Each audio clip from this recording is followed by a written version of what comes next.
He would love nothing more than to divide our country based on race, religion, gender, orientation, or immigration status.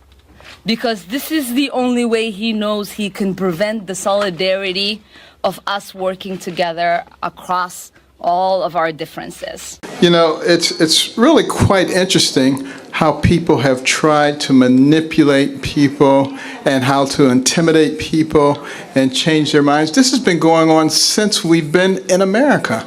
You know, you go back to the days of slavery. We live in a moment where speaking your truth against the mainstream instantly draws attacks, labels, and attempts to silence you. And no one exemplifies this better than Ben Carson.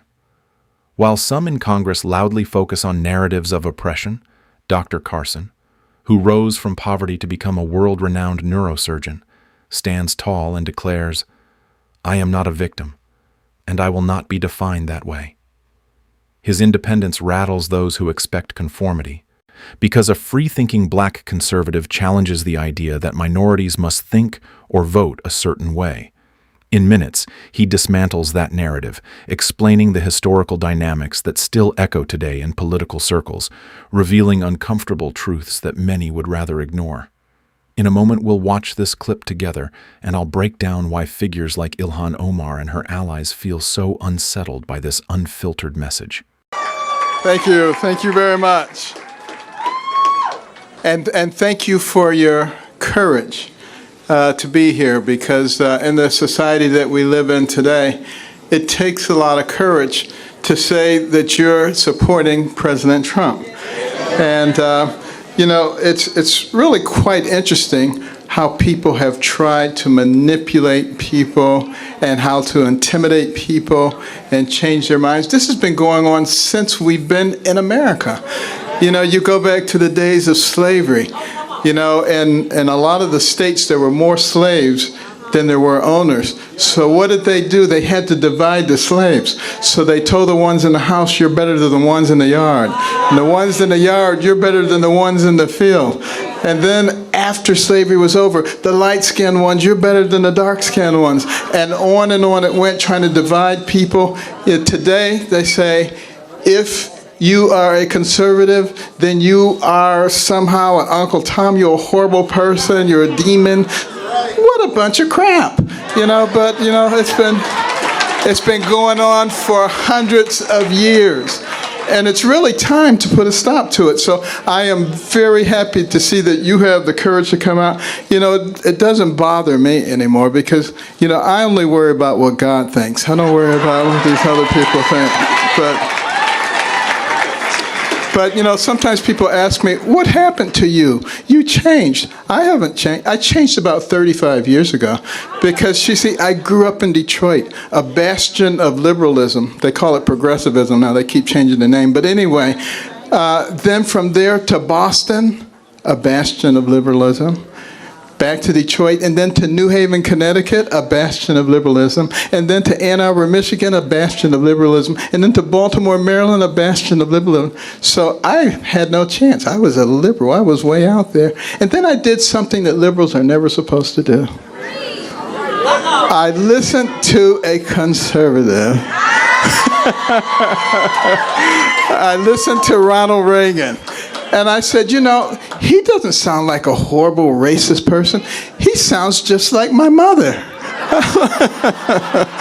And at that point, I started thinking for myself. And that made a big difference. It made a big difference in my medical career, too. I didn't do what everybody else did. I always started thinking out of the box. How do you solve this problem? And that's the reason that God gave us these complex brains.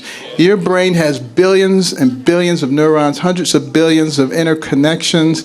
It remembers everything you've ever seen, everything you've ever heard. It can process more than 2 million bits of information in 1 second. Would God give you something like that just so that you can be a sheep and follow what somebody else tells you to do, or to think for yourself? And, you know, don't you find it fascinating that so many people say the president's a racist, he's a horrible racist and everything he does? Well, you know, it seems to me like some years ago, Jesse Jackson actually gave the president an award in New York City because he opened so many opportunities for black people. Is that what a racist does? And then when he moved to Palm Beach, he was right on the forefront to fighting the clubs who were not admitting Jews and blacks. Does that sound like what a racist would do? He is the one who finally got the Second Chance Act done. Does that sound like what a racist would do? When he took office, he brought the office of HBCUs to the White House so it could get appropriate attention, more money than ever. Opportunity zones so that people could take this money and direct it to the places where people did not have opportunities before. An economy where you have the lowest unemployment rates for black people in history, and it goes on and on and on. Let me tell you something. If he's a racist, he's an awfully bad one. He needs to go get a lesson from the real racists. The people who look at somebody like you and me and they say, because your skin is a certain color, you have to think a certain way. And if you don't, there's something wrong with you. And they start calling you names. Those are the real racists. But you know, the president believes that a rising tide lifts all boats. He doesn't believe in identity politics, and that's why he's doing things that work for everybody. And we should be happy about that. And the media, they like to pick on him, any little thing. You know, he's not perfect. I'm not perfect. You're not perfect. The only one who ever was perfect was Jesus, and they crucified him. So, you know, think about this. And we need to just look at the big picture. Think about all the incredible things that are happening. Think for ourselves and be missionaries. Go out and talk to your family, talk to your friends, help them to realize, because see, if all they're doing is looking at certain media, they don't even know about these things that we just talked about that he has done. And so they can perpetrate this horrible image of him being a bad person. It is absolutely not true. I work with him all the time. He's a wonderful person. He's become a good friend. You remember during the campaign when we were having a debate and I couldn't hear my name. I came out, I stood there, I was waiting to hear everybody else gleefully walk past. He was the only one who stood with me until they straightened it out. That's the kind of person that our president is. He is my friend, and he will be your friend as you get to know him. Ladies and gentlemen, the 45th president of the United States, Donald J. They want people to feel hopeless, to see themselves as victims, and Ben Carson exposes exactly how that control works. He shows how the modern liberal establishment, the same system Ilhan Omar champions, thrives by keeping people frustrated, powerless, and dependent. Because once you feel helpless, you start looking to the government to solve everything. That's where Omar and her allies go wrong.